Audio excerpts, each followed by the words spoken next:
नमस्कार दोस्तों, आज हम बात करने वाले हैं एक ऐसे इवेंट पर जो दुनिया भर में एक हेडलाइन बनाता है।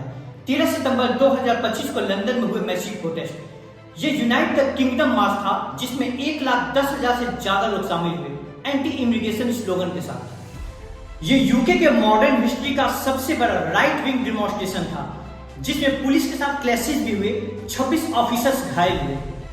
इस वीडियो में हम कवर करेंगे प्रोटेस्ट का बैकग्राउंड और कारण, क्या हुआ था step by step, counter protest and clashes, global implication और इंडिया के लिए क्या मतलब है। ये सब फैक्ट बेस्ड हैं सोर्सेस के साथ। तो चलिए शुरू करते हैं।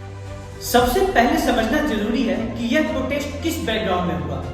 ब्रिटेन में समर 2025 से ही एंटी माइग्रेंट प्रोटेस्ट चल रहा था, खासकर होटल्स के बाहर जहां एसाइलम सीकर्स रह रहे थे। एक इथियोपियन इमिग्रेंट को 14 साल की लड़की पर सेक्सुअल असॉल्ट का केस में अरेस्ट और कन्विक्शन ने आग में घी डाल दिया। ये सब फॉर राइट ग्रुप के लिए एक मौका बन गया जिन्होंने ग्रेट रिप्लेसमेंट थ्योरी को पुश किया कि यूरोपियन लोगों को इमिग्रेंट के साथ रिप्लेस किया जा रहा है। ऑर्गेनाइजर था स्टीफन एक्सली लिनोन, जिसे टॉमी रॉबिन्सन के नाम से जाना जाता है, एक नोटोरियस एंटी इमिग्रेशन और एंटी इस्लाम एक्टिविस्ट। यूके में इमिग्रेशन एक गर्म मुद्दा है। 2024 के इलेक्शन में भी एक सेंट्रल मुद्दा था।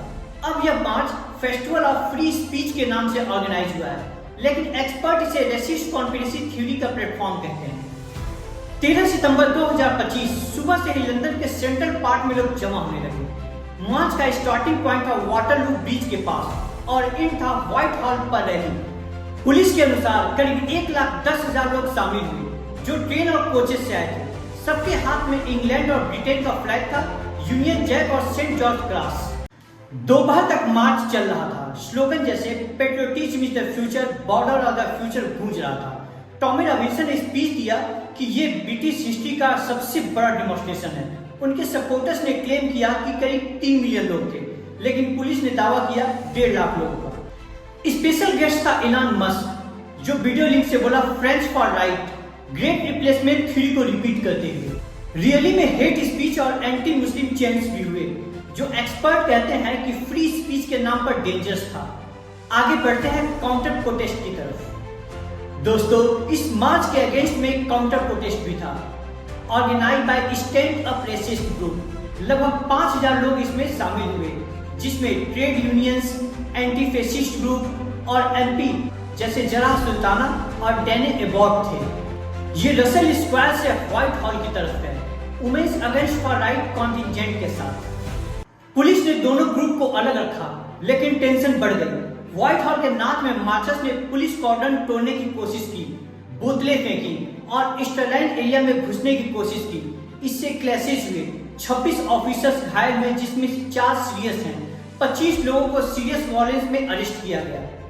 मेट्रोपॉलिटन पुलिस के असिस्टेंट कमिश्नर मैट ट्विस्ट ने कहा, कई लोग पीसफुल प्रोटेस्ट करने आए थे, लेकिन कुछ का इरादा वायलेंस करने का था। होम सेक्रेटरी शबाना महमूद ने कंडेम किया, कहा क्रिमिनल एक्टिविटी को फुल फोर्स से रोका जाएगा। ये प्रोटेस्ट सिर्फ लंदन तक नहीं रुका, यह यूरोप भर में फॉर राइट मूवमेंट को बूस्ट दे सकता है।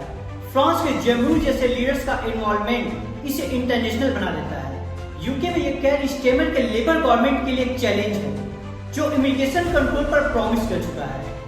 इंडिया के लिए यह इंपॉर्टेंट है क्योंकि यूके में 18 लाख से ज्यादा इंडियन प्रवासी हैं। ऐसे प्रोटेस्ट से हेट क्राइम्स बढ़ सकते हैं, जैसे समर में हुए माइग्रेंट होटल अटैक्स। एक्सपर्ट्स कहते हैं सोशल मीडिया ने इसे एम्पलीफाई किया एलोन मस्क के इन्वॉल्वमेंट से। ये फ्री स्पीच और डेमोक्रेसी को हाईलाइट करता है, लेकिन आखिर हेट स्पीच की सीमा क्या है, यह सवाल पैदा हो जाता है। तो दोस्तों, ये था लंदन का 13 सितंबर 2025 के मैसिव प्रोटेस्ट का पूरा ओवरव्यू। 1,10,000 लोगों का मार्च, काउंटर प्रोटेस्ट, क्लैशेस, ये सब यूके के इमिग्रेशन डिबेट का एक हिस्सा है। याद रखें, फैक्ट जानने से ही हम सही समाज बना सकते हैं। तो दोस्तों, अगर आपको मेरा वीडियो पसंद आया हो तो इसे लाइक करें, शेयर करें, सब्सक्राइब करें और कमेंट में बताएं आपका क्या ख्याल है इमिग्रेशन प्रोटेस्ट पर। तो मिलते हैं अगले वीडियो में, तब तक के लिए नमस्कार।